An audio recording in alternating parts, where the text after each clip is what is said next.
দুই ব্যক্তির বিবাদ থামাতে গিয়ে খুন হয়ে গেলেন কোচবিহার মাথাভাঙার তৃণমূল কর্মী সঞ্জয় বর্মন। তার বয়স 37 বছর। এই খুনের ঘটনায় ছড়িয়েছে চাঞ্চল্য। আবার আপনাদের জানিয়ে রাখি, আবারও খুন তৃণমূল কর্মী। দুই ব্যক্তির বিবাদ থামাতে গিয়ে এবার খুন হয়ে গেলেন কোচবিহার মাথাভাঙার তৃণমূল কর্মী সঞ্জয় বর্মন। তার বয়স 37 বছর। এই খুনের ঘটনায় ছড়িয়েছে চাঞ্চল্য। মাথাভাঙা 1 নং ব্লকের জোরপাটকি গ্রাম পঞ্চায়েত এলাকার বাসিন্দা সঞ্জয় বর্মন গ্রাম পঞ্চায়েত দপ্তর সংলগ্ন এক প্রতিবেশীর বাড়িতে মনসা পুজোর প্রসাদ খেতে যান বৃহস্পতিবার রাতে। রাত আনুমানিক 11:30 নাগাদ প্রসাদ খেয়ে বাড়ি ফেরার পথে সঞ্জয় বর্মন লক্ষ্য করেন স্থানীয় দুই বাসিন্দা নিজেদের মধ্যে বিবাদে জড়িয়ে পড়েছেন। এই সময় তিনি তাদের বিবাদ থামাতে এগিয়ে যান, আর এই সময়ই তার উপর লোহার শাবল নিয়ে ঝাঁপিয়ে পড়েন বিবদমান দুজন কাঠমিস্ত্রি অজয় বর্মন ও মান্টু বর্মন। সঞ্জয় বর্মনের মাথায় শাবল দিয়ে আঘাত করেন তারা। তৎক্ষণাৎ রক্তাক্ত অবস্থায় মাটিতে লুটিয়ে পড়েন সঞ্জয়। এরপরও তার উপর এলোপাথারি আক্রমণ চালান এই দুজন বলে অভিযোগ। এরপর রাস্তার পাশেই অচৈতন্য অবস্থায় পড়ে থাকেন সঞ্জয় বর্মন। পরবর্তীতে স্থানীয় বাসিন্দা ও পুলিশের সহযোগিতায় তড়িঘড়ি তাকে নিয়ে যাওয়া হয় মাথাভাঙা মহকুমা হাসপাতালে। এখানেই কর্তব্যরত চিকিৎসকেরা তাকে মৃত বলে ঘোষণা করেন। অভিযুক্ত দুই ব্যক্তিকে ইতিমধ্যেই গ্রেপ্তার করেছে মাথাভাঙা থানার পুলিশ বলে জানা গেছে।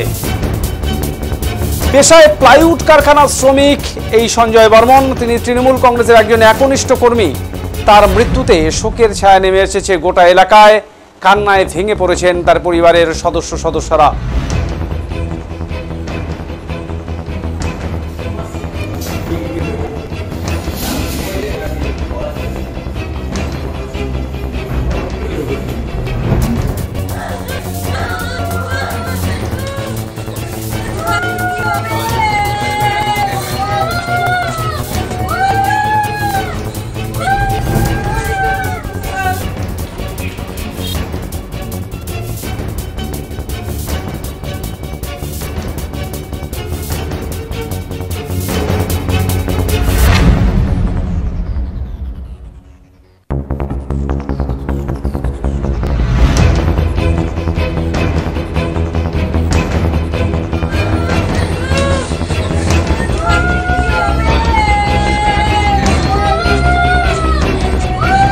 আগেই কোচবিহারে খুন হতে হয়েছিল একটা তৃণমূল নেতাকে, আর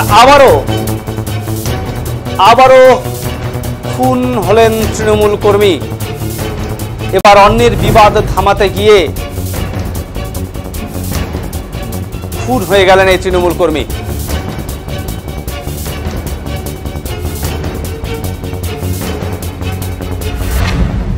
ইতিমধ্যে এই ঘোষণায় দোষীদের ফাঁসির দাবি করেছেন মৃতের ভাই মিঠুন বর্মন।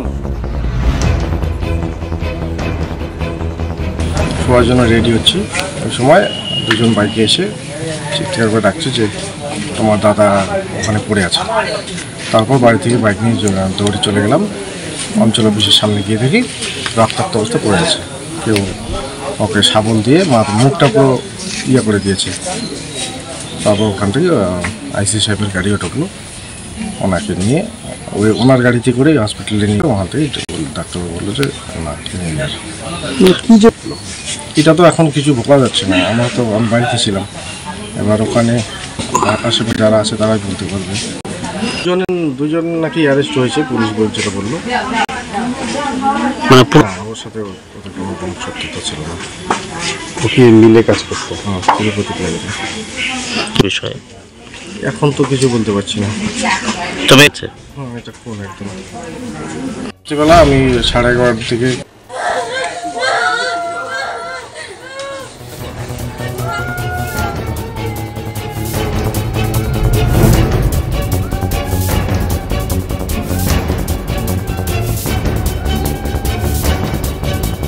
অপরদিকে এই ঘটনায় নিন্দা প্রকাশ করে এই জোরপাটকি গ্রাম পঞ্চায়েতের প্রধান পরেশচন্দ্র বর্মন বলেন, এই ঘটনার নিন্দা জানানোর কোনো ভাষা নেই। তিনি এই হত্যাকারীদের কঠোরতম এবং সর্বোচ্চ শাস্তির দাবি করেন এদিন।